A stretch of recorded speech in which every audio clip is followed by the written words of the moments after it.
Buenos días. Bien, vamos a dar inicio a la sesión de esta mañana y tenemos el gusto de que esté con nosotros el arquitecto Alfonso Chiu Hu, que es el presidente de la Comunidad China de México, lo cual pues es una cosa impresionantísima, ¿no? ¿Sí? Entonces aprovechemos su presencia esta mañana. Él es ingeniero arquitecto egresado del Politécnico Nacional, diplomado en la Escuela de Arquitectura en Oxford, Inglaterra, y ha sido ponente infinidad de veces sobre el tema de cómo hacer negocios en China en distintas universidades. Es además desarrollador inmobiliario y una persona muy interesante que nos va a hacer un planteamiento que les pido que pongan mucha atención porque de aquí vamos a sacar muchas conclusiones interesantes. Bienvenido, Alfonso. La mecánica que solemos seguir es la siguiente: que tú expongas unos 45 minutos, si te parece, al final de la cual le damos la palabra al auditorio para que haya un diálogo y adelante. Muchas gracias. Bueno, gracias a la invitación, a Economía, a Enrique, solo que no sé, Yolanda, gracias Yolanda, por permitirme este foro y dar una pequeña plática de la vivencia del chino en México. Que no es lo mismo el chino de los 1900 al chino actual. Inclusive los chinos llegaron no nada más a México, sino llegaron al continente.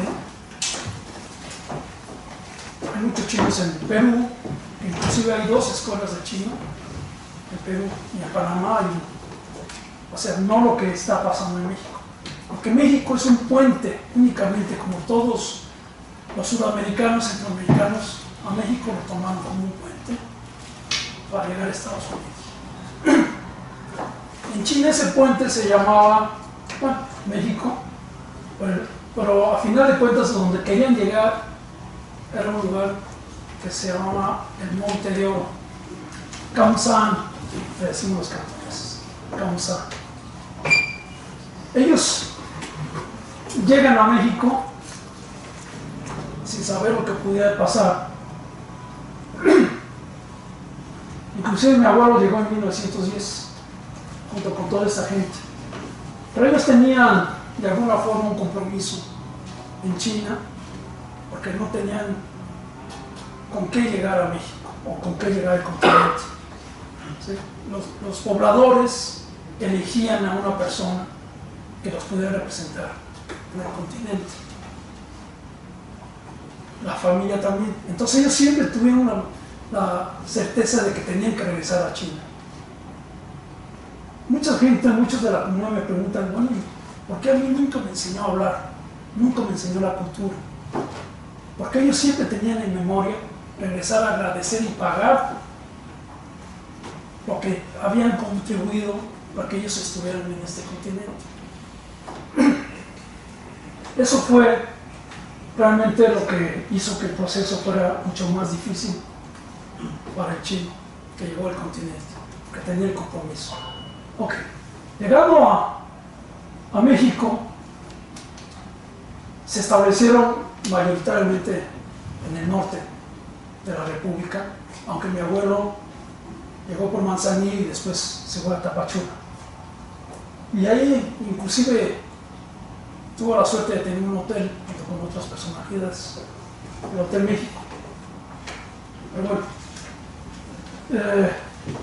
lógicamente, esta gente que llegó a México empezó a trabajar. Y la gente decía, es que no se comunican con nosotros. ¿Por qué no se comunican con nosotros? En primer lugar, no tenían la educación, eran obreros y campesinos los que llegaron en aquellos entonces. No eran gente preparada. ¿Por qué no se comunican con nosotros? Porque lo único que querían era trabajar, tener dinero y regresar a China. Esa era su memoria. Progresaron, porque siempre era trabajo y trabajo y trabajo. Y aún ahorita es trabajar. Meterte al trabajo todo 24 horas casi. ¿Ok? Llegaron de tal forma a hacer comercios, que la gente le empezó inclusive a tener celos. Digamos, la chinesca en Tijuana, Mexicali, había una población de más de 70% y un 30% de población nacional. ¿Sí? O sea, llegó a ser tanto así. Que después fueron huyendo o se fueron a Estados Unidos, o por la represión pues se regresaron a China, o se fueron más al sur de la República. ¿Vale? Lógicamente lo que vinieron a hacer es ayudar a colocación de rieles con las compañías de Estados Unidos, pero otros tuvieron mucho más suerte, hasta banco tuvieron en Torreón. Y ahí fue en Torreón realmente una cuestión muy lastimosa de las muertes que hubo allá por la persecución. En la revolución estamos hablando de 1912, 1924. Inclusive tuvieron hasta acciones del Banco Chino. O sea, entonces, eso resultaba contraproducente para los chinos, porque los celos, como decía antes, se contraponían con sus intereses. Esta revista se llama Origen, pero ahorita les voy a contar un poco más de Origen. Pero estas dos gráficas nos muestran algo, es muy evidente. Aquí falta algo, aquí falta un varón. ¿Dónde estaba el varón? En una nueva familia en México. El ser humano es así. El ser humano anda a la búsqueda. Ese es el varón. Y aquí falta atrás ese personaje. Este varón no le enseñó, este pequeño, a hablar chino. No le enseñó las tradiciones, no le enseñó las culturas, que aún en este momento están reclamando. Por eso la existencia de la comunidad china en México. Inclusive la embajada me pregunta a mí, ¿tú por qué no estás con las sociedades chinas? Entonces yo les respondo, porque hay más necesidad del mestizo que del chino. Porque no hay nadie que les platique lo que es China, sus tradiciones, su cultura, su historia.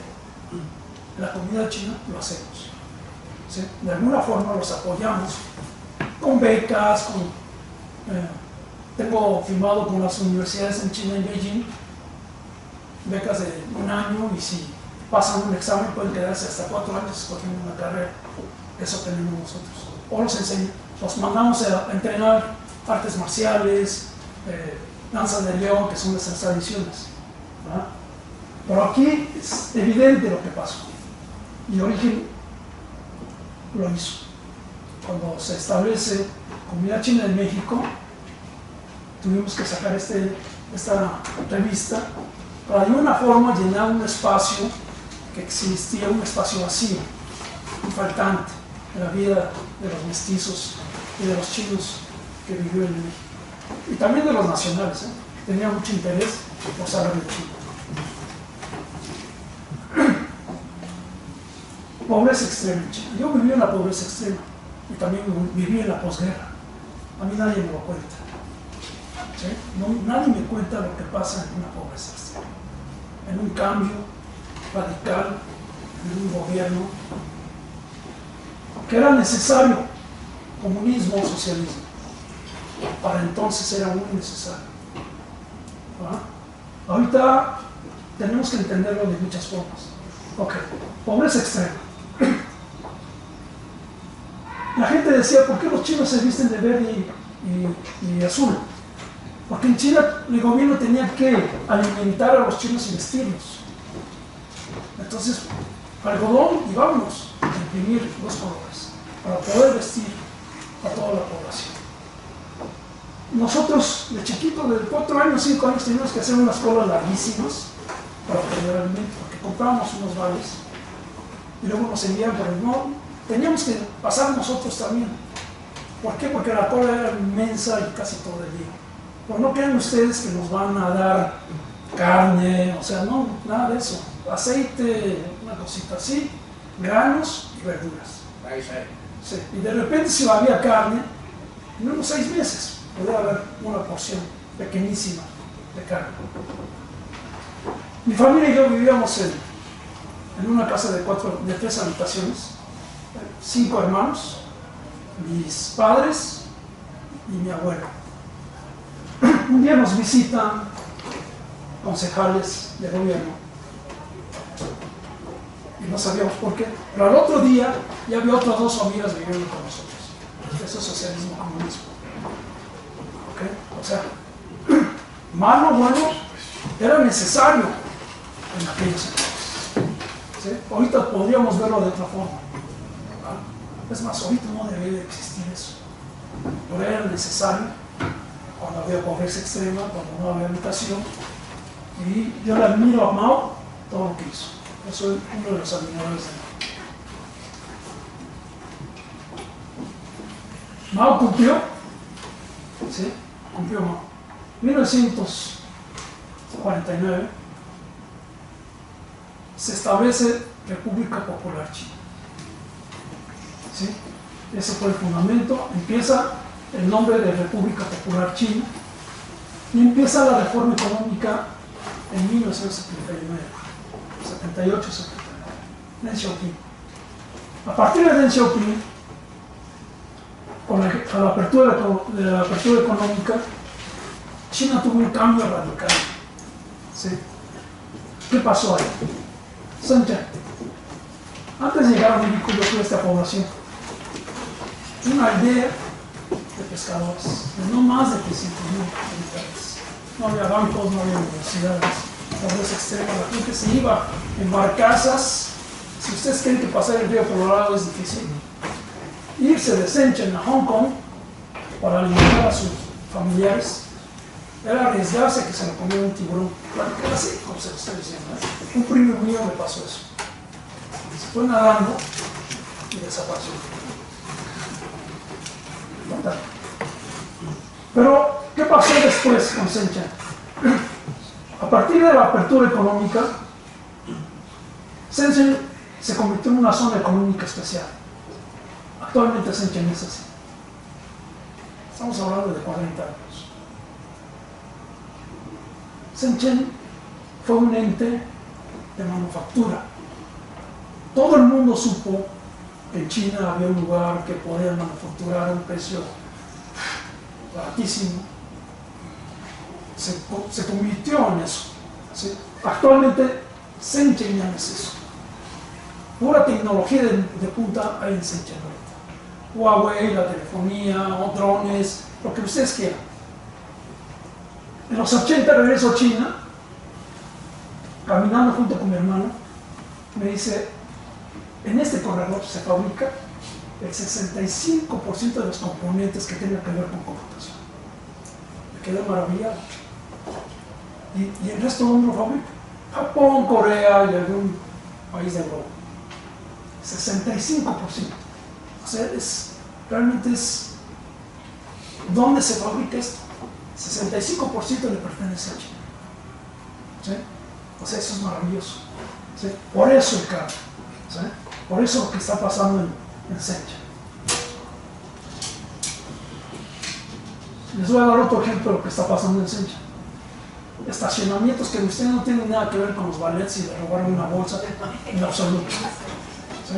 Usted llega con su aplicación, lo pone, 3 minutos, viene un dron, una plataforma, usted sube su carro, en 3 minutos se resuelve. No tiene que estar dando propinas, que se me olvidó la bolsa, alguien se lo robó, en absoluto. Después de trabajar, ir a la escuela o ir de compras, regresa usted, en 3 minutos con la aplicación está su acceso. Realmente sensacional lo que está pasando en China. Les voy a platicar, o sea, estamos mezclando todo, porque les voy a platicar tengo que platicar de eso, si no, no sabemos qué está pasando en México. ¿Sí? Este puente es impresionante, ¿no? Digo que se ha visto ya mucho sobre este puente.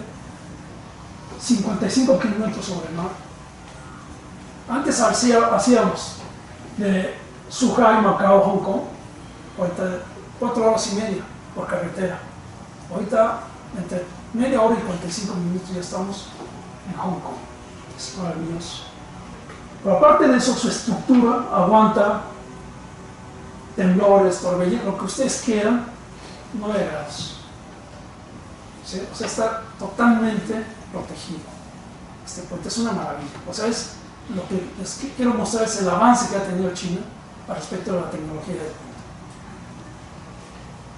Tenemos que hablar de otro lugar que es Shanghái, que también es un modelo a seguir para los chinos. Este es un corredor que todavía existe, es actual, ¿sí?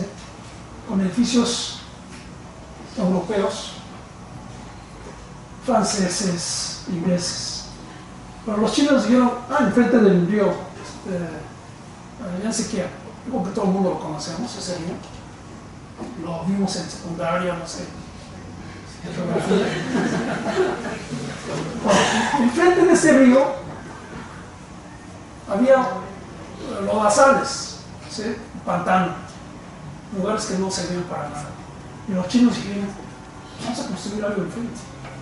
Aquí está, una ciudad moderna, ultramoderna, que inclusive alguna vez que yo fui con europeos y norteamericanos, dijeron wow, wow y wow. ¿Sí? Hasta ellos se maravillaron de lo que era Shanghái.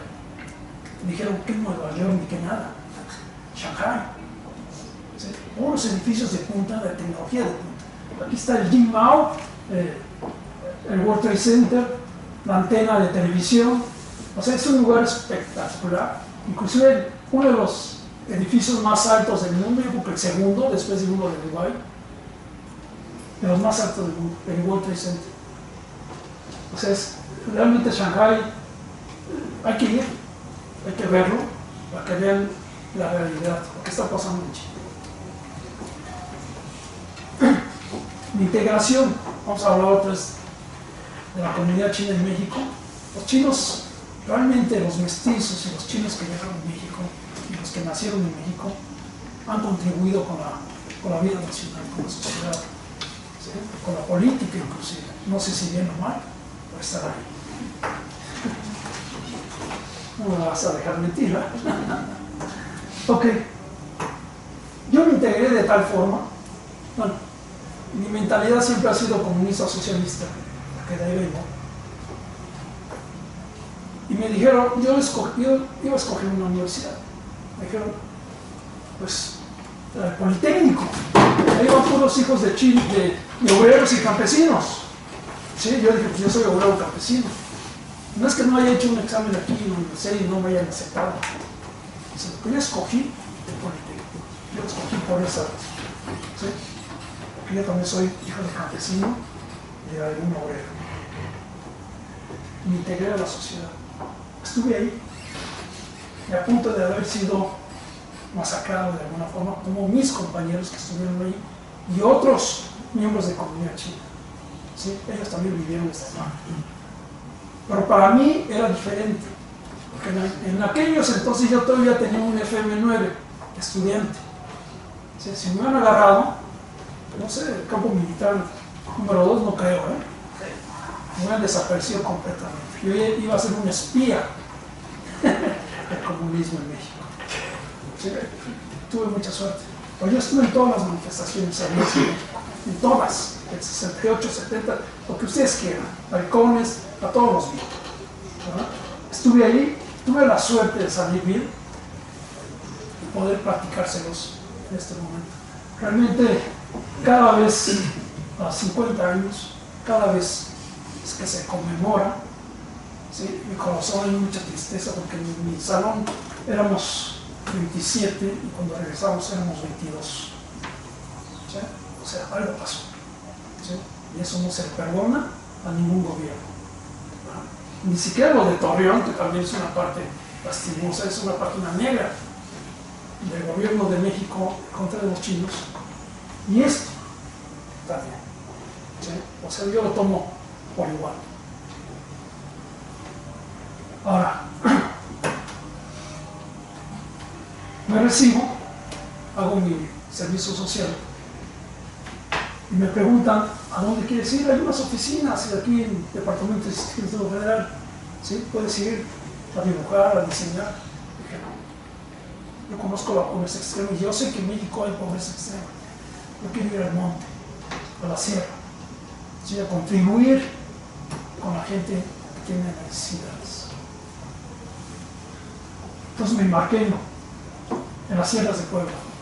Trabajé para el CAPSE, hice mi servicio social para el CAPSE, ¿sí? Tratando de llegar escuelas a todas las comunas, lejos de la capital, lejos de lo que mucha gente no conoce, inclusive los estudiantes de ahora no saben de eso. Aunque ahorita viajar a la sierra es un poco peligroso, nos encontraremos con otras cosas. Bueno, yo llego a esta casa después de haber caminado kilómetros. Andaba en burra y traía una melena que, bueno, si no lo pongo aquí, esta foto no es porque yo quiera verme muy guapo, simplemente para que vean que yo era no como ahorita. ¿Okay? Me pasó eso. En burro, en bicicleta, en jeep, lo que pudiera, y también caminando, ¿no? Sobre la sierra. Llegué a esta unidad y me recibió el maestro, un profesor rural. Yo le dije, ¿esto qué es? ¿Unidad educativa bilingüe? ¿Qué le están enseñando inglés o qué? O sea, vamos, esta realidad no lo conocemos ni los estudiantes, ¿sí? Entonces me dijo, no, los señores hablan totonaca, ¿sí? No menos mal. Yo aquí soy el único que habla español. Me invitaron a pasar y en medio del salón había una mesa con un par de huevos.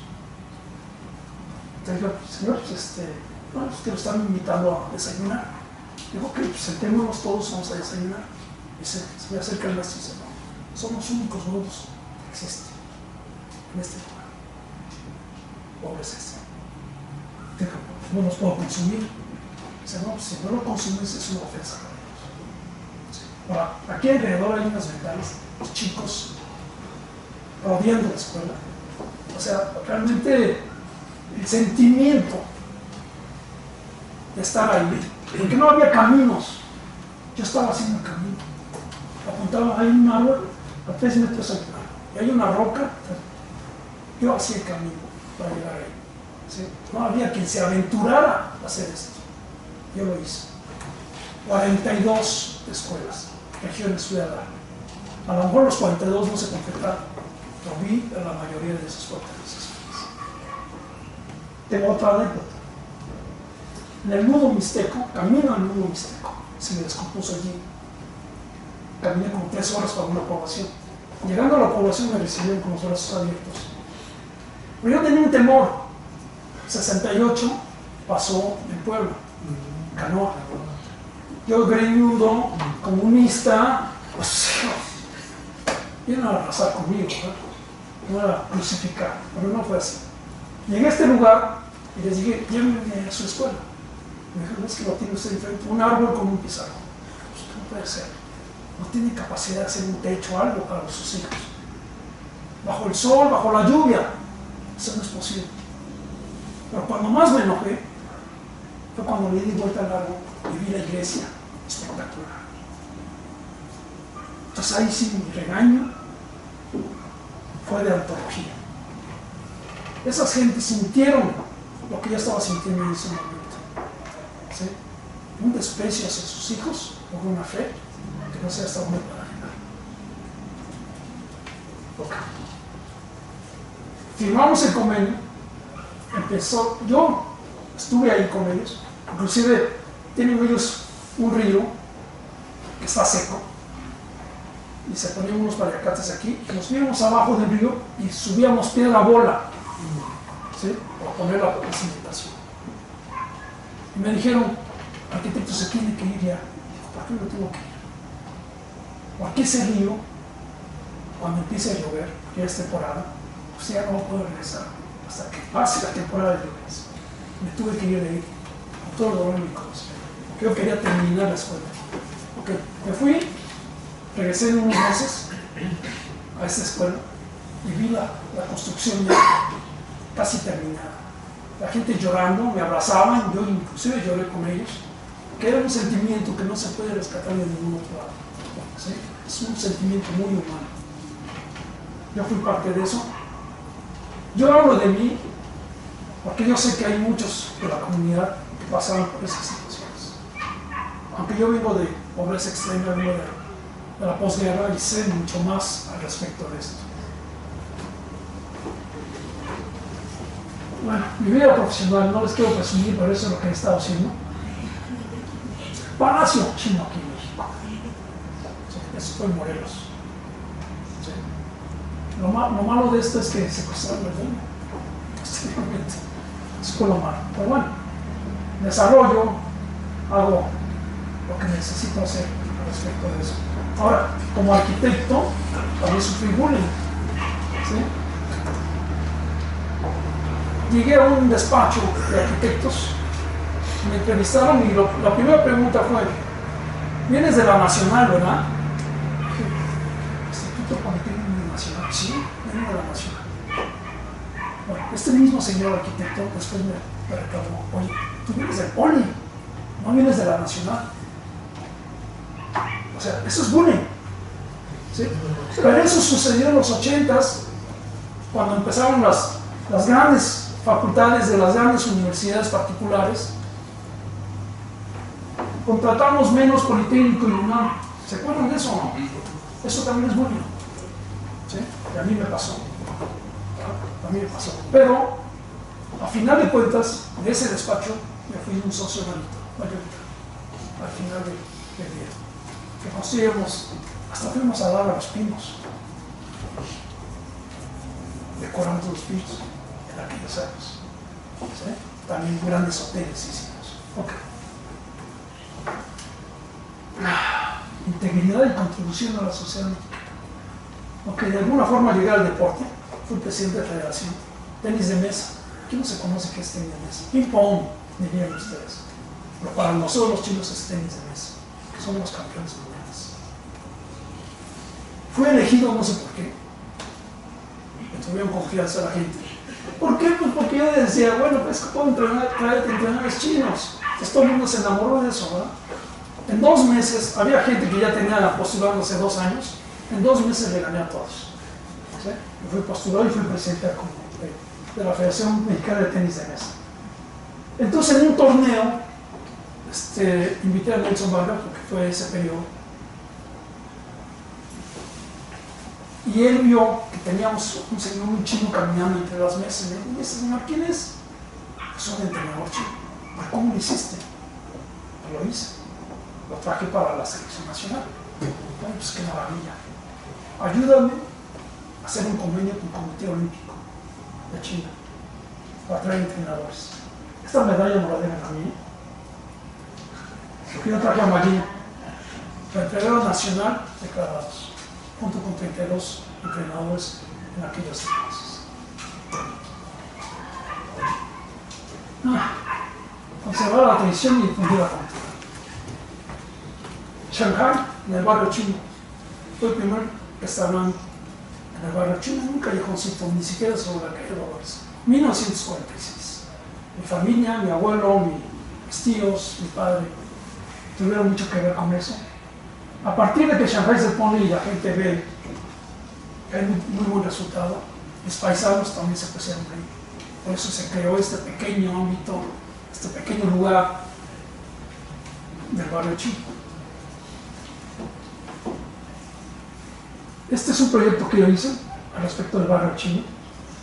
Y aquí el embajador chino con el delegado, así se decía antes, de la delegación Cuauhtémoc, poniendo la primera piedra en una de las tantas remodelaciones que se hizo para el barrio chino. Este portón es un portón que también tengo algo que ver, que a partir de mi insistencia de embajada, se trata este portón, pero no se puso en el lugar que yo lo tenía planeado. Ahora adelante, y ahorita lo regresamos. No, adelante. Adelante, no atrás. Ok. Atrás, ¿qué pasó?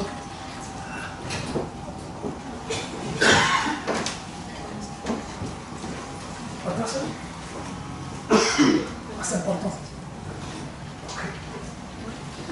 Después de tantas remodelaciones en los tiempos de Cuauhtémoc,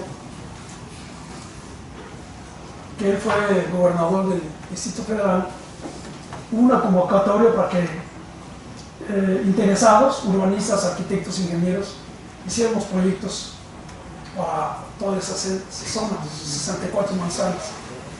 Y a mí me tocó escoger, yo escogí Barrio Chino. Ese proyecto teníamos que presentarlo en Oxford, Inglaterra, como un diplomado. Hicimos investigación cerca de año y tanto, año 2, 4 meses. Y posteriormente, después de hacer esa investigación, todo el grupo de urbanistas, arquitectos, llegamos a Oxford, presentamos los diferentes proyectos. A mí me aplaudieron, porque yo cuando llevé esto dije, wow, sensacional. Pero mi proyecto era hacer un real barrio chino, desde el Mercado San Juan hasta Juárez. Porque inclusive yo ya había platicado con inversionistas chinos que estaban dispuestos a venir a poblar este barrio chino, este nuevo barrio chino. Inclusive hice las zapatas para poder poner esta estructura colosal sobre Juárez. Y cuando se dieron cuenta de eso, me habló antropología e INA. Me dijeron, INA, pero me dijeron, ¿sabes qué? Estás mal, no es posible. ¿Por qué no es posible?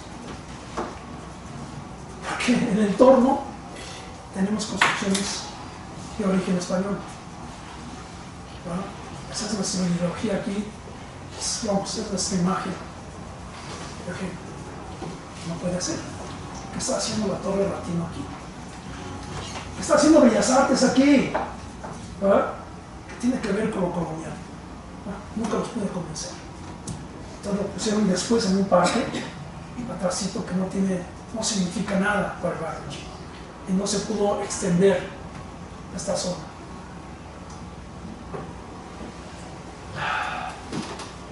'70s. Se reconoce a China, República Popular China, no nomás México, una nación muy poderosa, Estados Unidos. Tenía problemas con Rusia y necesitaba alguien que se sentara junto con él, un país comunista socialista. Apoyó a China para que lo reconocieran en la ONU. ¿Sí? Y así fue. Y México fue parte de eso, se agradece, ¿verdad? En su momento. Entonces, a partir de ahí, hay el cambio. Ya no está Taiwán en México, se reconoce China. Entonces, empieza a cambiar China en México. O sea, ya no nos llamamos colonia, porque no venimos a colonizar ningún lado. ¿Sí? Fuimos a la embajada un grupo de amigos. ¿Sí? Aquí está el primer presidente, Tomás Chiu. El segundo, don Emilio Chao. Fuimos a la embajada. Estuvieron de acuerdo en que nos llamáramos Comunidad China. O sea, este nombre de Comunidad China en México no lo inventamos así, sino que la embajada misma nos acordó para que nos llamáramos Comunidad China. Por eso ahorita las nuevas sociedades se llaman así, sociedad de lo que sea, pero nunca comunidad, que ya está avalada con la embajada. ¿Sí?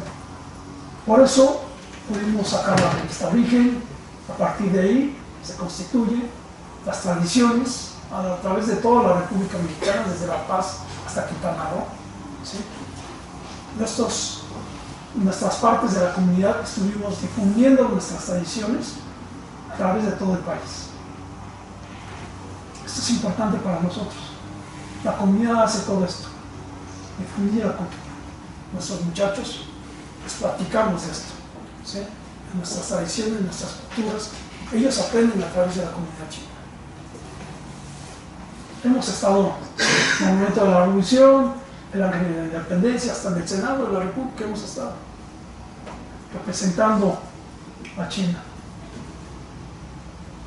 Miren, esto es el barrio chino. ¿Sí?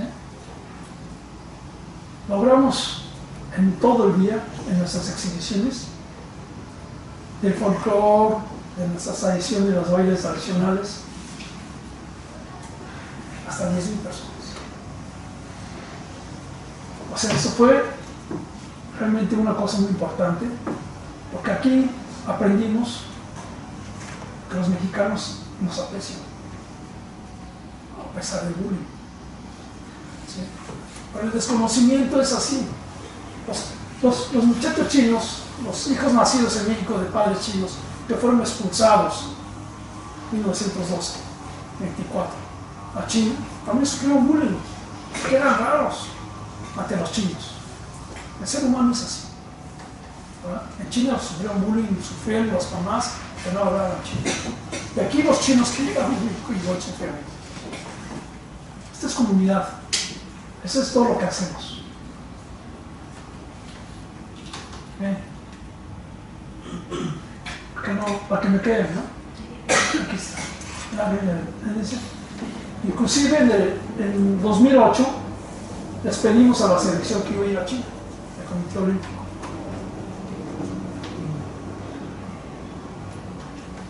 Aparte de las tradiciones que difundimos, becamos a nuestros muchachos a entrenar esto: danza de león, danzas chinas, folclóricas, tradicionales. ¿Verdad?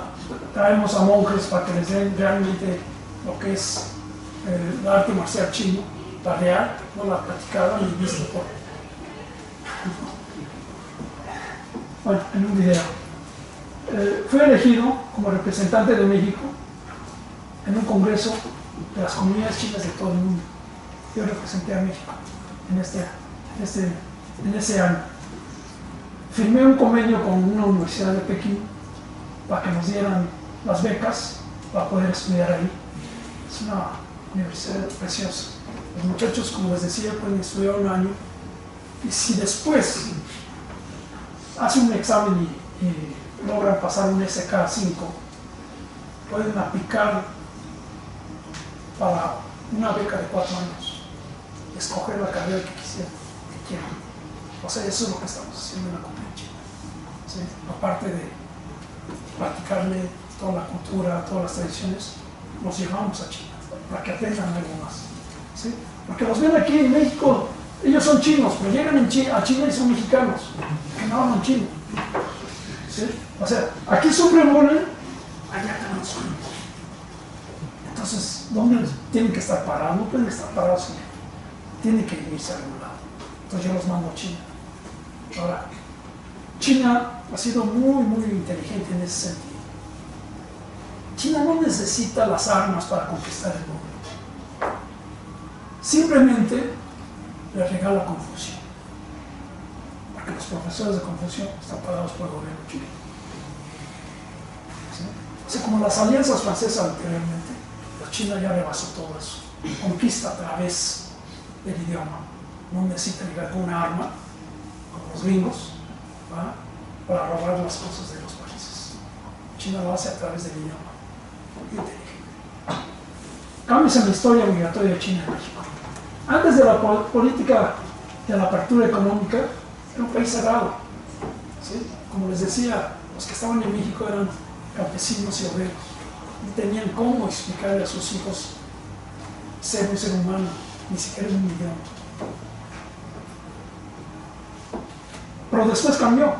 Ahora, actualmente, vienen empresas, los muchachos ya no quieren quedarse en México, ¿sí? Porque en China hay muchas oportunidades. Son de otro nivel, ¿sí? Son gente ya estudiada en una carrera, y las empresas como Huawei y algunas otras, China Southern, las dos aerolíneas que hay en México, ¿no? China Southern y Hainan, los envían, ¿vale? Entonces no necesitan quedarse en México, cumplen con 3 años de un contrato y se regresan a China. Aunque yo les platico que si se quedan en México, van a necesitar de la comunidad china.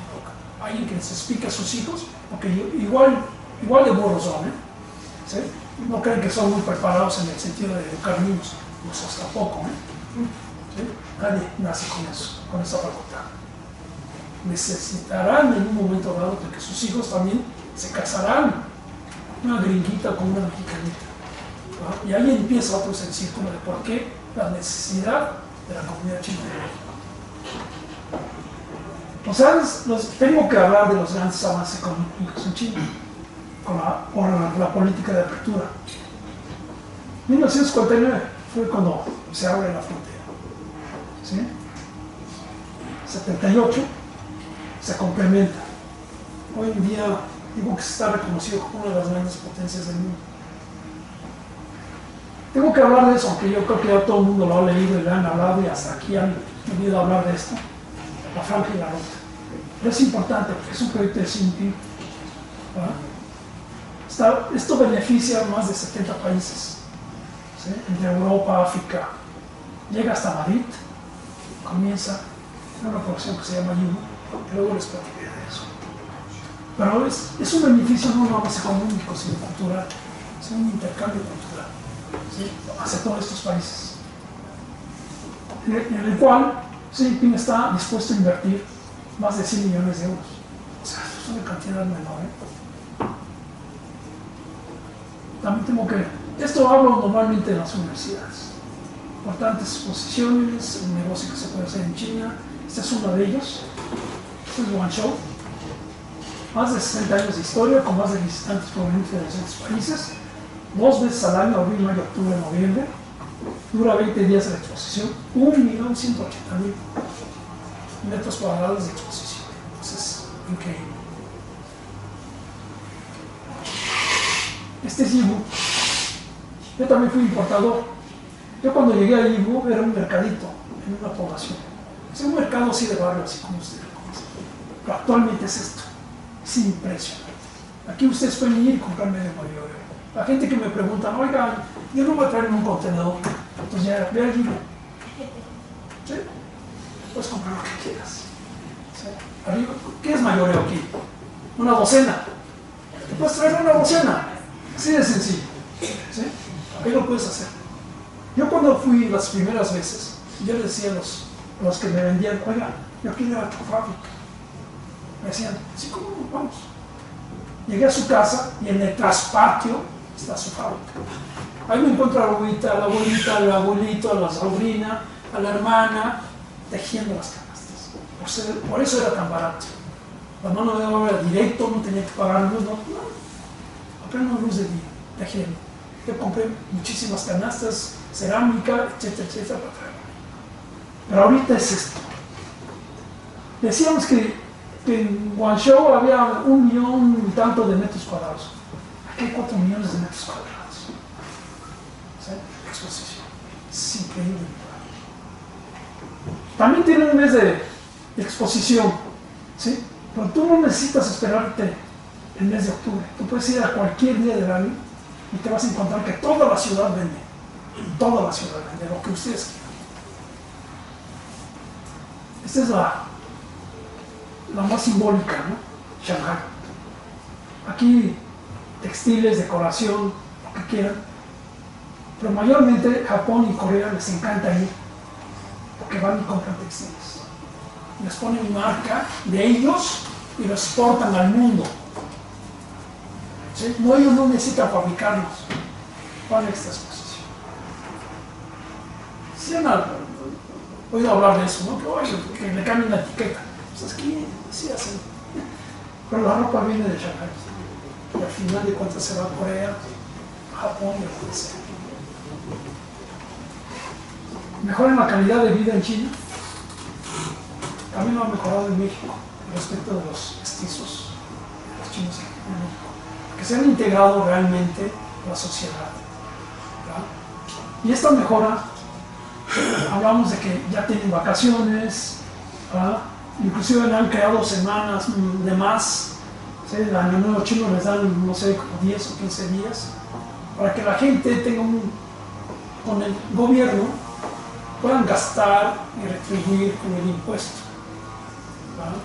Por eso China dice, no dependo de países extranjeros. Como únicamente con los gastos de los pobladores, podemos tener un ciclo virtuoso. Las aerolíneas, 24, imagínense, ¿verdad? De carga 7, y 2 líneas vuelan a México, como les digo. Uno llega, China Southern llega a Guangzhou, y Hainan llega a Pekín, a través de Tijuana, o sea, pasan por Tijuana como Aeroméxico y llega a Pekín, o sea, sensacional. ¿Sí? ¿Por qué están haciendo todo esto? Porque en Guangzhou está la feria, en Pekín está la otra feria. ¿Sí? Por eso que están haciendo.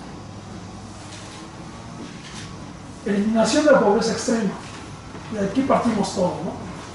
Estamos aquí en México por la pobreza extrema, por la guerra civil y por otros elementos que pasaban en China. Pero les tengo que decir que en estos 50 años, 85 millones de chinos han salido de la pobreza extrema. Los Xi Jinping no conforme con eso, dice. Los faltantes 50 en el 2020 ya no existen. ¿Cómo lo hicieron? Bueno, Xi Jinping lo tiene muy claro, y si lo dice Xi Jinping, se lo tenemos que creer. Esta es la forma.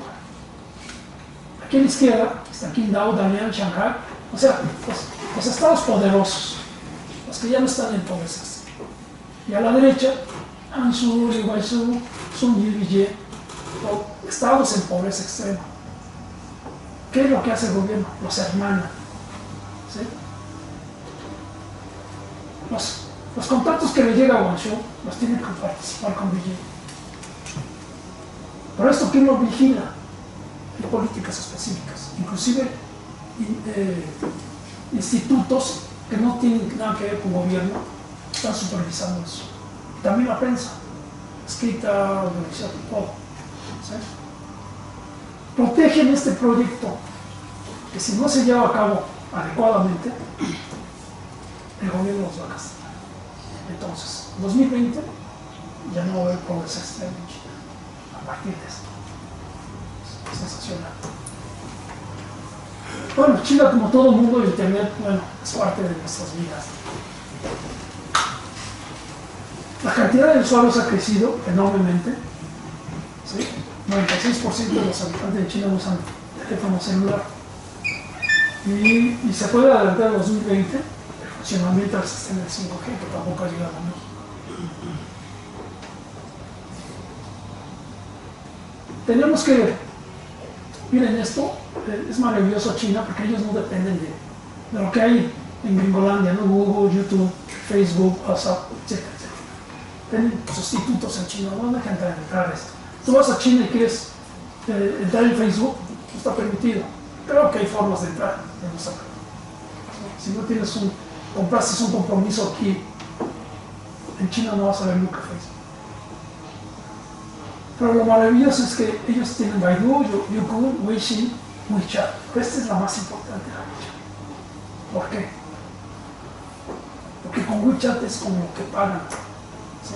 WeChat es la moneda circulante en China, ya no se imprimen billetes o se imprimen mucho menos. Con este WeChat usted puede pagar lo que quiera, hasta un bolero, un puesto en la calle, todo el mundo lo admite. ¿Sí? Con el WeChat.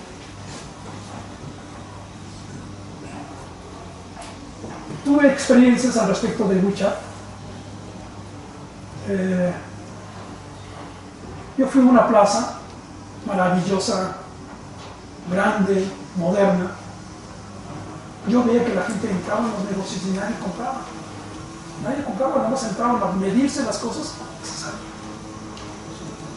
¿Por qué? Porque ¿para qué lo compran si tienen la comunidad de sus hogares?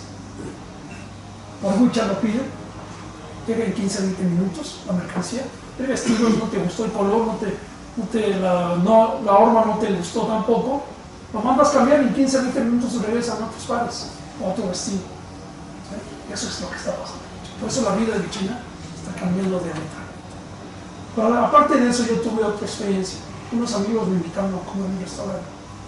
Me dijeron, ¿qué vamos? ¿Qué te gusta comer? Pescado, pollo. Ah, ok. No me preguntaron más. A la 1 nos vemos, a la 1. Ahí estábamos todos a la 1. La mesa ya estaba puesta. 2 minutos y ya estaban los platillos puestos. Yo digo, oye, pues no nos han traído la carta, man. ¿Qué pasó aquí? ¿No? Todo lo hacemos a través de WeChat. Desde nuestro hogar. Pero aparte de eso, yo dije, ay, soy muy valiente, voy a pagar. Me voy a levantar y voy a ir a pagar. No es ridículo, siéntate. Pero pues, ¿a dónde vas? Pues a pagar. Hombre, ya pagamos. Ya dimos propina, lo que ustedes quieran. O sea, son experiencias que hay que valorar. Combinación de cultura y modernidad. Yo cuando llevo a mis amigos a viajar a China, los llevo a Buda de Lezán, a esta impresionante torre en Shangri-La, los pueblos, ¿sí? Palacio Colgante, que va a pasar como las pirámides, ya se va a prohibir su entrada. Esta es cultura. Mostrarle a mis amigos, aunque sean 15, 20 que me acompañen, es más fácil. No les muestro las grandes capitales, que aunque sí valen la pena verlos. Esta es la ópera, la estación de televisión en Beijing, tecnología de punta. Por ver esto no lo encuentran en una agencia, que yo los llevo a ver los pueblos que no conozco. No es, te llevo a Pekín y conoces a los terracotas y se acabó. Vamos a los pueblos para que veas la pobreza, ¿sí? Cómo viven los chinos realmente, qué comen, ¿verdad? Eso es lo que hacemos. Bueno, ok.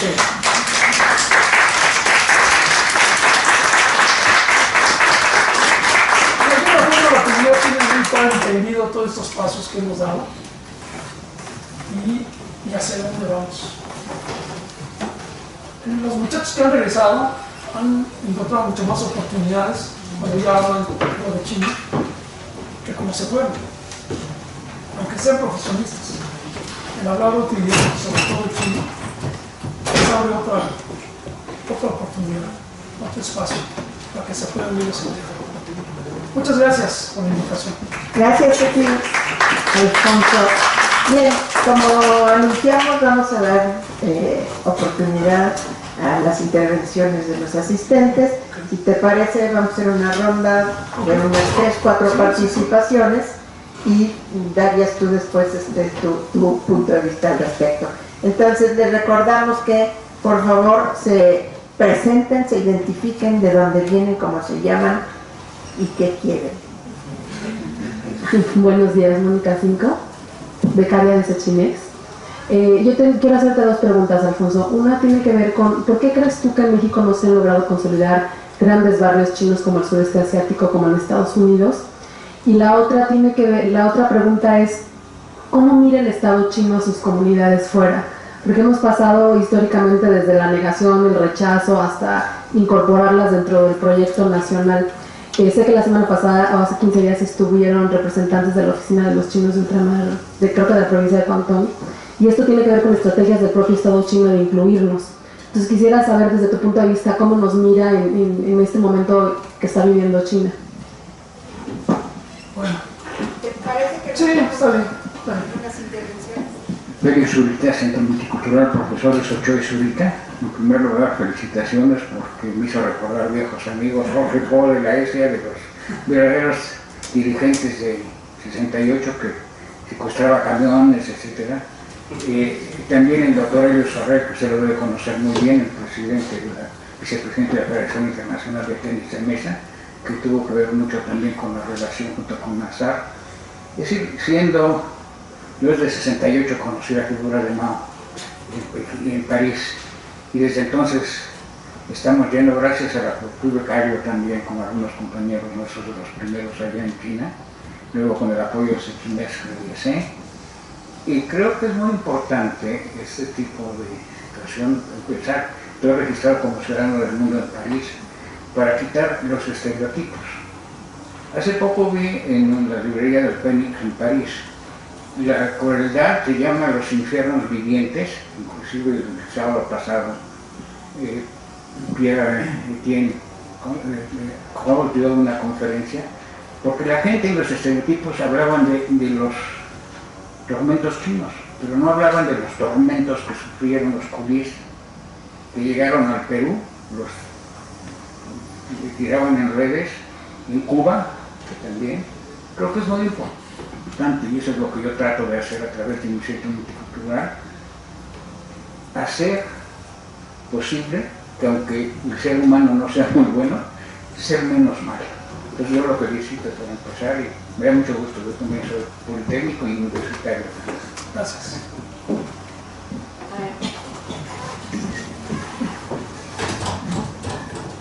Buenos días, aunque vine corriendo y llegué tarde, me perdí muchas cosas. Claro, se prefiere, y recuerdo cuando pasaba con mi padre ahí por el barrio chino antiguo, ¿no? Allá por los 50, y sin duda que se transformó, ¿no? Le decía casi como un secreto, en el callejón que está frente a los 7 mares, ahí están los fumaderos de opio. Terrible, ¿no? Pero bueno, eso era sin duda consecuencia del propio colonialismo, ¿verdad?, que vivió el pueblo chino por la ocupación británica. Bien, todo está superado, lo sabemos, y desde nuestro país, yo hago esta pregunta en concreto. ¿Qué piensa el Estado chino, en tu visión, de lo que está pasando en nuestro país? ¿Y cómo vamos a poder mejorar y concretar, retomar ahora proyectos tan importantes que sabemos en términos de cooperación en cuanto a infraestructura? Tenemos en puerta lo del Tren Maya y esperemos que se recuperen muchas otras obras de beneficio para la población. Sí, perdón, mi nombre es Octavio Solís Romana, y bueno, pues hoy también ha sido concurrente aquí a las sesiones de Sechimex. Gracias. Buenos días, muchas gracias por su brillante presentación. Yo también parece algo de chino, soy cubano. Mariano Bullón, de aquí, becario de Sechimex, invitado a estar acá, invitado por autoridades mexicanas por 3 meses, y trabajo en Cuba, en el Centro de Investigaciones de Economía Mundial, un tipo de estudiar China-México. Y entonces tengo una pregunta. En Cuba también hubo culíes, como acaba de mencionar acá, y eran braceros en el corte de la caña para fabricar azúcar. En la época de la metrópoli española, hablo mediados, primera mitad del siglo XIX. Desde allá tenemos comunidades y sociedades chinas repartidas en todo el país, y me ha llamado siempre la atención algo, y está la pregunta: ¿de dónde viene en la psicología asiática, chinos, pero también japoneses y vietnamitas, ese amor por el trabajo que no existe en otros lugares del mundo, que creo que es uno de los secretos también de los avances? En Latinoamérica no existe esa psicología de amor al trabajo, y el trabajo es la fuente de toda riqueza. Tal vez por eso también en Asia hay más desarrollo, en sentido general, que en regiones occidentales, incluyendo mi país, que tiene grandes limitaciones para el desarrollo, y ese es uno de los elementos. El amor al trabajo no existe como debería ser, y ustedes lo tienen. ¿Cómo es eso posible? ¿De dónde sacan esa inclinación, preferencia por el trabajo, cualquier tipo de trabajo? Gracias, Alfonso. Sí. Bueno, comenzamos contigo. ¿Sabes lo que es un puente? Es puente. El puente lo usan únicamente, los puentes lo usan únicamente para atravesar. México es un puente. No nada más para el migrante chino. Para todos los migrantes de Centroamérica no les interesa quedarse en México. Quieren ir a Estados Unidos. Por eso los barrios chinos en México nunca van a poder ser. De repente tenemos 100,000 chinos en México, de repente tenemos 5,000. Y actualmente hay como 40 y tantos. Por eso es así. La otra pregunta: ¿por qué el gobierno? El gobierno, en aquellos entonces, la gente, ¿por qué salió? ¿Y hay algún reclamo a la gente que salió de China? No se quedaron cuando estaba la revolución y sufrieron lo mismo que nosotros. ¿Sí? Por eso lo trae hasta la historia actualmente. Hasta ahorita, China está reconociendo a la gente que está fuera. Si sumáramos, no serían 1.400 millones, serían muchos más. ¿Sí? Hasta ahorita lo están reconociendo. Hasta ahorita a mí me dicen: tú puedes llegar a China y vivir los años que quieras, si te identificas y si te aceptamos. ¿Okay?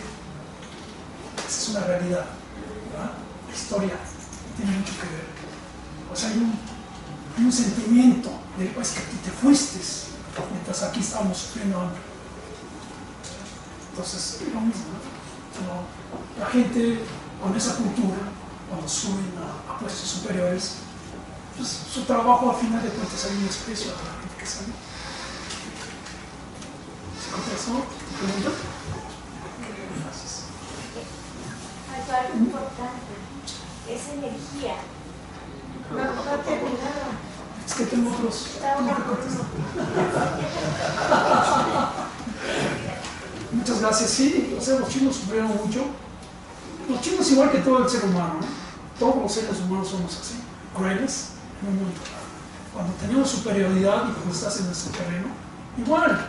Yo he visto a morenos, a güeros en China, que los niños están detrás de ellos y cuailo, ¿sí? O sea, es un monstruo en China. Porque el ser humano cuando no tiene el conocimiento, cuando yo llegué en México igual, ¿no? Es raro. ¿No? Lo mismo pasa en China, no creen que aquí nada más ustedes son los únicos que pueden hacer bullying. No, China también se hace bullying, ¿sí? A los extranjeros. Entonces es una calidad únicamente de ciertas poblaciones. China es igual, los hechos humanos es eso. ¿Sí? Y sé lo que ha pasado a través de los tiempos. No se han mostrado cualidades de los europeos, etcétera, etcétera. Pero también China hacía lo mismo. O sea, no crees que somos... Yo lo viví, oigo, pues. Está bien. Ok, el caballero de Cuba, ¿o quién fue primero? No, Tú fuiste primero. Pregunta era... Tu visión con relación a lo que piensa el Estado chino en relación al Estado mexicano o pues a la situación, digamos, en general económica, Mira, política. yo te voy a decir algo. China está contento. China está contento porque con López Obrador va a poder trabajar. Lo que no pudo hacer con Peña Nieto. ¿Sí? Le echó abajo proyectos en el cual si estuvieran bien cimentados no iba a pasar lo que pasó. ¿Sí? El tren a Querétaro, el proyecto que tenían en Quintana Roo, lo hicieron, o sea, lo hicieron mal. Tiraron infinidad de árboles, o sea, cosas que no debe haber pasado. Con justa razón el gobierno, bueno, la población, toda la gente protestó al respecto de eso. ¿Verdad?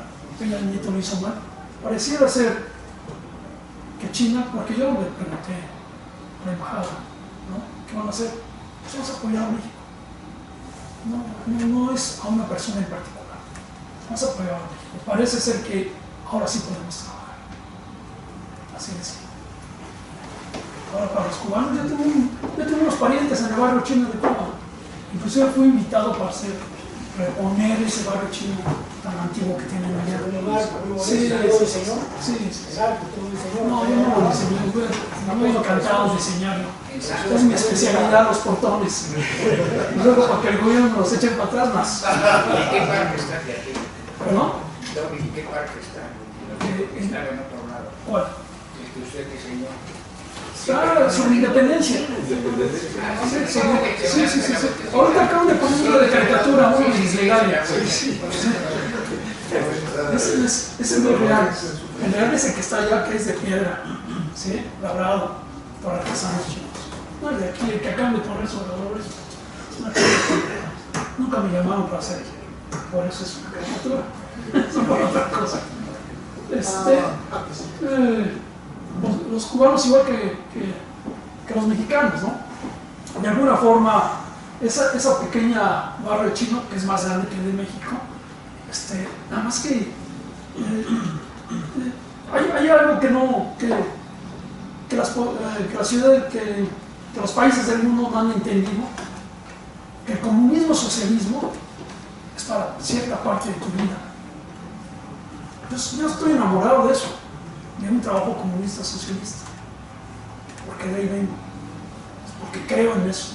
Pero tú no puedes, como un país ya avanzado, seguirlos castigando. Tienes que hacer como China, ¿sí? Rusia en su momento dijo, es que China hace los cambios con el estómago lleno y nosotros no podemos hacer cambios ya porque tenemos el estómago vacío. Y fue lo que pasó, se dividió Rusia, ¿sí? Cuba, desde mucho tiempo atrás tenía que haber una apertura al respecto. Es una crítica hacia Cuba. Ellos no, los cubanos no tienen por qué estar viviendo lo que están viviendo. Que las mujeres por unas medias se tengan que ir con un señor, ¿verdad? O por unos jeans. Eso no se lo deseamos a nadie. Y es una cuestión cruda, es una realidad que a lo mejor sigue pasando. ¿Sí? A nadie le decíamos eso. Entonces no han entendido los gobernantes en el mundo, no hablemos de Venezuela, no hablemos de otros lados, que eso no debe de pasar. O sea, no podemos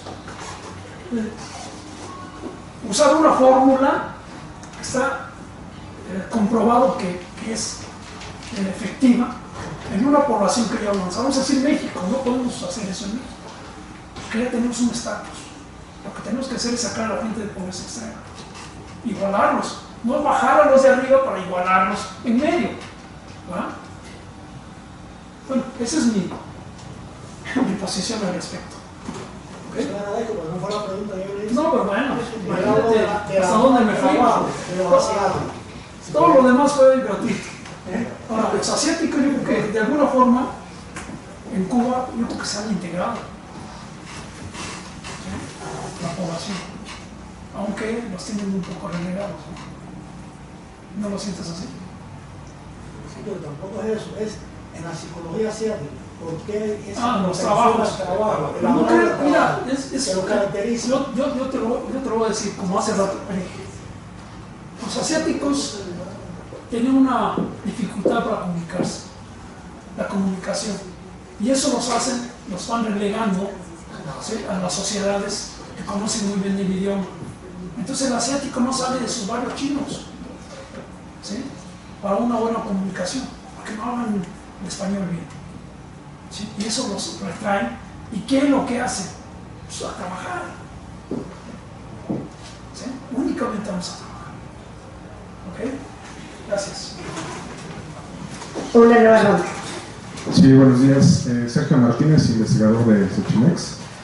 Aquí en Sechimex hemos hecho el esfuerzo de hacer análisis acerca de las asociaciones y la comunidad china en lo general.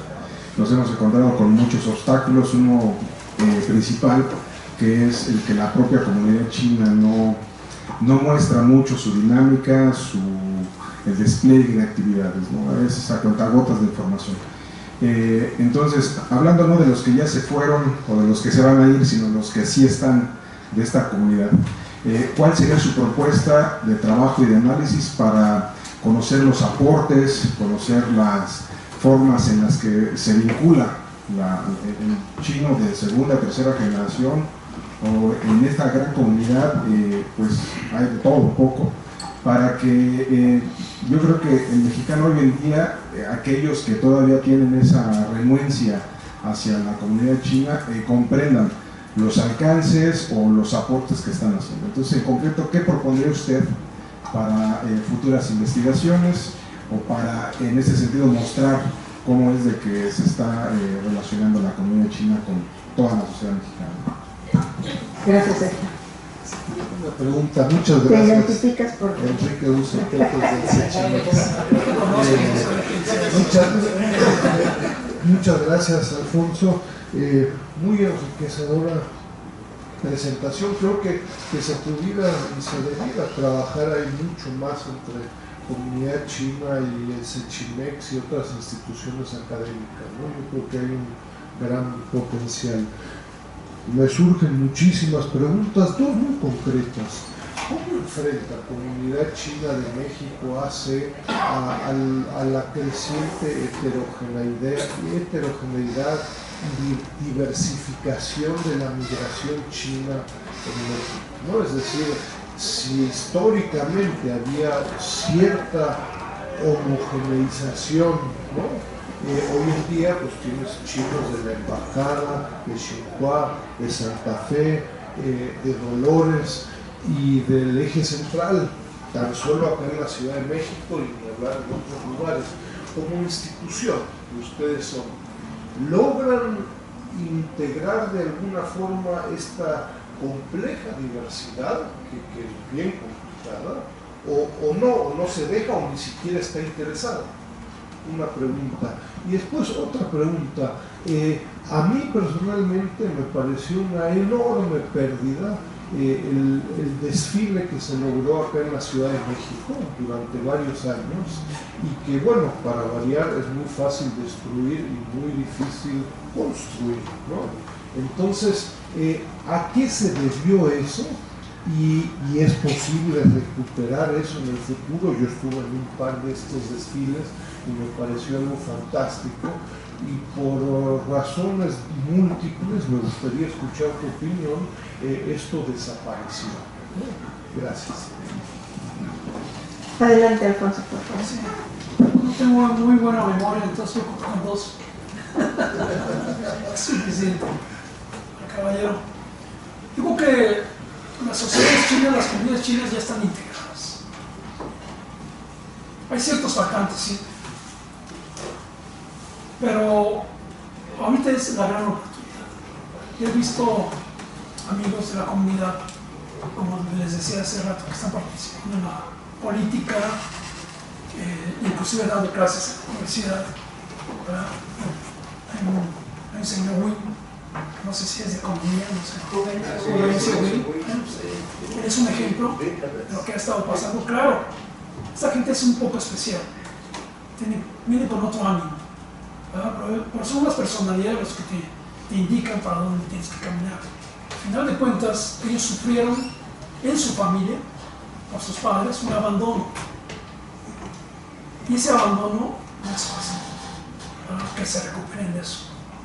Sabemos que nosotros estamos para eso, pero no nos ha sido fácil. Entonces, por eso, yo lo primero que les digo es, ustedes tienen una gran ventaja. Ustedes no tienen dos culturas en su sangre, tienen tres. Es la española, la mexicana y la china. ¿Sí? Entonces, si tienen todas esas culturas en su sangre, deben de avanzar hacia adelante. ¿Sí? Si ustedes tienen un faltante, aprendan chino. Aprendan el idioma, vayan a China, conozcan China, y con eso llenen un espacio, van a conocerlo, el lugar donde nacieron sus abuelos, y así aprenderán muchas cosas de por qué los chinos son así. Ni yo sé cómo son los chinos, ¿por qué? Porque en cada región de China somos diferentes. Yo soy de Cantón, pero no tengo nada que ver con los norteños, aquí hay una norteña. Y me es fácil decirlo porque siempre estamos en conflicto, en discusión, de quién es mejor y quién. Inclusive el idioma chino. Lo voy a decir eso, por favor, cierren el micrófono. Sin Chung San, nació en Chung San, nació en mi pueblo. Fue un gobernante en China, la revolución. Él como cantonés fue una persona tan brillante, con tanta apertura, que vio unida a China. Pero él hablaba cantonés y había que elegir un idioma. Y muchos norteños no dicen que eso no es cierto, pero yo lo sé porque somos cantoneses. Él, para integrar China, escogió el Pudongba, el mandarín, encima del cantonés, para que sea el idioma oficial. Que vean lo que es un cantonés. Por eso te digo que nunca vamos a ponernos de acuerdo. ¿Sí? O sea, hay muchas etnias, hay muchas razas en China. ¿Sí? En Mongolia, o sea, vamos, en las montañas. Entonces, entender a los chinos no es tan fácil. Tienes que vivirlo, tienes que estar ahí, visitarlos, hablar con ellos, para que de alguna forma te traigas un espíritu que no lo conoces. Y eso está pasando en la parte de la comunidad. ¿Sí? Ese faltante del abuelo, del padre, que se negó a enseñarles. Entonces hay un precipicio que hay que atravesar, y no es tan fácil, van a tener que pasar generaciones, ¿no? Para que eso suceda. Aquí está Mónica, también es de esa generación, ¿no? Pero sí, o sea, progresivamente van a... Pues yo he visto mucha gente, ¿no? Los chavos allá en Hidalgo, vamos, hay gente que ha escalado altísimo y se ha integrado, así como yo que me he integrado a la sociedad mexicana. Y luego, señor Dulce. Ok, los desfiles. Yo fui de los últimos que hicieron esos desfiles, pero aquí hay un problema. Y era una delegación, pedir permiso. Y después están pidiendo para que te den el permiso, etcétera, etcétera, etcétera.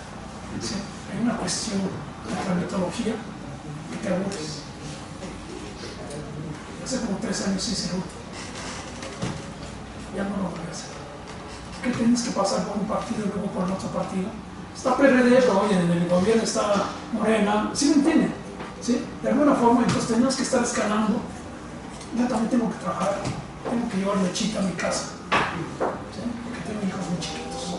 Entonces nadie se puede ocupar en algo cuando hay oposición y haces horas, como dicen ustedes, no sé, ¿de dónde? Del cuerpo, horas largas, ¿no? Para de alguna forma lograr un permiso para que te logren dar el Monumento a la Revolución y hagas una exposición y hagas un desfile. Eso ha evitado que nosotros sigamos haciendo esos desfiles. Aunque en la embajada es mucho más fácil, pero en un momento dado nos dejó a nosotros y nos pasó lo que nos pasó. La otra pregunta era: ¿cómo la comunidad china se enfrenta a esta heterogeneidad de la nueva migración que llega tan solo a la Ciudad de México? Sí. Bueno, para empezar, el nuevo chino que llega a México no conoce la realidad de México, no conoce la historia, la realidad de lo que pasó en los 1900. ¿No? Entonces, ese estigma también lo cargamos de alguna forma. Y el nuevo integrante, cuando tú le preguntas, ¿qué hubo? ¿Matazón? ¿Persecución? Integramos. ¿Sí? Entonces su mentalidad, su forma de integrarse es diferente, totalmente. ¿Sí? A nosotros, ya con más realidad, pues estamos paso a paso, ¿no? Vamos a avanzar en la sociedad mexicana. No es fácil una integridad. ¿Sí? Y luego, realmente ellos creen, ¿verdad? Que China es una potencia, cuando que antes de eso sufrió para ser potencia. ¿Sí? No sé si los millennials también existen en China, muchísimos, ¿verdad? Porque a partir de esta época en China va a haber un sufrimiento enorme, porque va a padecer de mano de obra en China, ¿sí? Por su política de un hijo único. En 30 años ya no va a haber quien trabaje en las fábricas, no va a haber obreros. Por eso están permitiendo 2 años exactamente. Pero no lo va a alcanzar, se va a ver faltante. Entonces, todo ese tipo de cosas que está pasando en China afectan, ¿no? Y el mismo hijo de chino, único, tiene otra mentalidad. Llega a México, pues, yo soy el rey del mundo, ¿sí? Cuando antes te decían miles de cosas, ¿no? Entonces ellos no saben cuál es la realidad.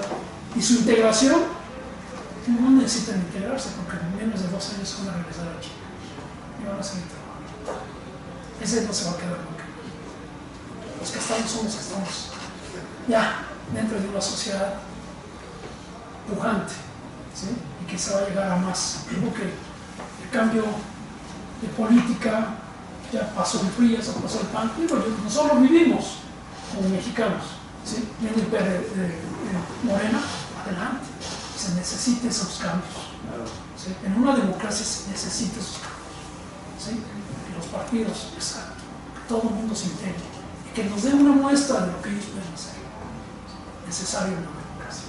Yo lo admiro y lo aplaudo, ¿sí? Que haya habido un cambio. Muchas gracias. A ver, aquí tenemos un último. Bueno, soy Juan José Linton, economista Está otro. y con varios años de experiencia y vida en China. Yo más que pregunta quiero hacerle un aporte de 3 puntos. Primero, un tema poco conocido sobre nuestra taxonomía en China. En el comunismo, como mencionó aquí este conferencista, había esa discriminación, ese sentimiento de rechazo, en fin, algún sentimiento contra los que se fueron de China.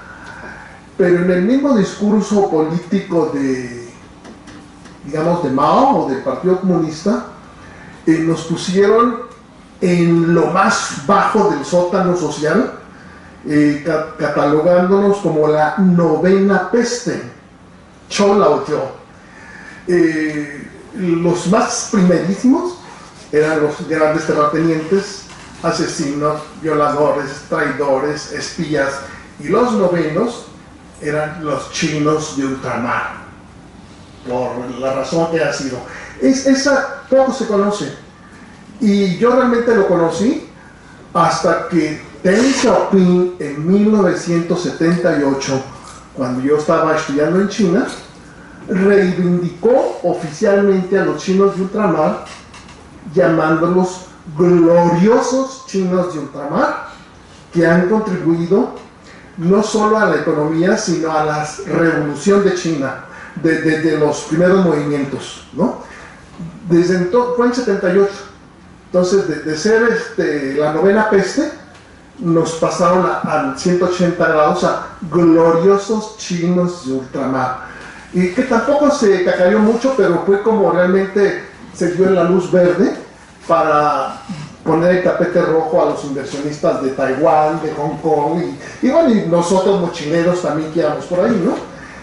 Ese por un lado. Pero sí, por ejemplo, mis parientes en los 60 dijeron, ya no nos manden dinero porque no nos llega, ¿no? De alguna manera, hasta principios de los 60 sí recibían sus dolaritos, y después ya el gobierno, en fin, qué sé yo, ¿no? En fin, para nosotros ese es lo difícil que ha sido en la vida. En México no, en China tampoco, y entonces tenemos que encontrar huequitos de cómo acomodarnos, cómo sobrevivir, ¿no? Otro comentario quería hacer sobre a Mariano. Ese amor al trabajo es mera necesidad de subsistencia. Mera necesidad de subsistencia. Nosotros, sobre todo los latinos cálidos, estiramos la mano y tenemos el coco y el plátano, y además no nos damos codazos porque tenemos suficiente espacio para vivir. Pero en Asia, que es densísima la población, prácticamente desde que nace el bebé, es una lucha por sobrevivir, en el kinder, en la comida, etc. Y luego es tanta la gente que el concepto hormiga, el factor hormiga de equipo, es casi genético, ¿no? Es casi genético. Por ejemplo, vemos en la guerra, los japoneses bombardeaban un tren, salían miles de obreros chinos y lo rehacían en 8 horas, ¿no? Para poner un ejemplo, o hacer una presa con las uñas, prácticamente, ¿no? Con las uñas. Yo fui a visitar a mis parientes en Cantón, y somos del rumbo muy cercano, ¿no? En el 77, que era imposible ir al campo, pero me dieron esa concesión porque insistí demasiado, y yo ya tenía ciertos cupones para hacer valer, ¿no? Había dado clases a los chinos en México, los llevábamos a todos lados. Entonces, para arreglarme mi visita al campo en Cantón, mandaron primero a mi encargado del grupo de avanzada a preparar todo el arreglo, ¿no? Ya estuve 15 días, era el primer año donde se celebró el Año Nuevo Chino, después de la Revolución Cultural, con dragón y león. Y me dice mi sobrino, mira, mi mamá, o sea, mi media hermana, hizo esta presa con las uñas, o sea, con sus cestos de bambú a jalar tierra, ¿no? Eso fue la construcción, lo que decía, ¿no? El socialismo para crear capital, ¿no? Y volviendo a lo del amor al trabajo, es la necesidad, el factor hormiga. Mi primera impresión cuando yo bajé el avión en 76 fue la gran desilusión de que no era China que aparecía en la revista China Hoy, muy titular y bonita, sino era una China terriblemente gris y una atmósfera opresiva a más no poder. Pero mi reacción fue, estos chinos la van a hacer, por esa cohesión tan fuerte que simplemente no existe en nuestra sociedad, ¿no? Y no es porque sean más hacendosos o más ordenados, es la pura necesidad de sobrevivir en sociedades tan densas, tan apretadas, tan enormes en población. Y la última es para Dussel. China es enorme, o sea, China es una atracción que podríamos decir Europa, América Latina, y hasta más, ¿no? Entonces, son muchos países bajo el paraguas del nombre China. Entonces, la comunidad china que representa aquí Alfonso es la comunidad china de Cantón, de los pioneros, de los que tenemos derecho de antigüedad, y las nuevas comunidades son de otras regiones de China muy distantes, físicamente, culturalmente, así de que yo lo que preveo en 5 o 10 años es que va a haber tantas comunidades chinas en México como partidos políticos tenemos. ¿No? Sí. Los de Shanghai son muy orgullosos de ser shanghaineses y desprecian a los de Pekín, que se sienten cultos, capitalinos y eruditos. Sí, y ya no digamos de otros, los de Xinjiang, los de, en fin. Entonces, las comunidades no creo que nunca vaya a haber, pudiera ser una federación de comunidades, ¿no? Pero no hay prácticamente un tema común que una a los cantoneses con los shanghaineses y los pekineses, ¿no? Y menos de diferentes oleadas de migración, ¿no? Unos recién llegados tienen poco que identificarse con nosotros, como decía Alfonso, que ya somos segunda o tercera generación. Entonces serían mis aportes. Gracias por la conferencia. Tú tienes que invitarme. Bueno, ya hicieron aquí el contacto. Enrique, te agradezco mucho cuando tú gustes. Sí, estamos a tus órdenes. Anteriormente habíamos tenido un preámbulo y no lo podemos hacer. Pero que gustes. Cuando se necesite. Muchas gracias, arquitecto Alfonso Chiu. Bienvenido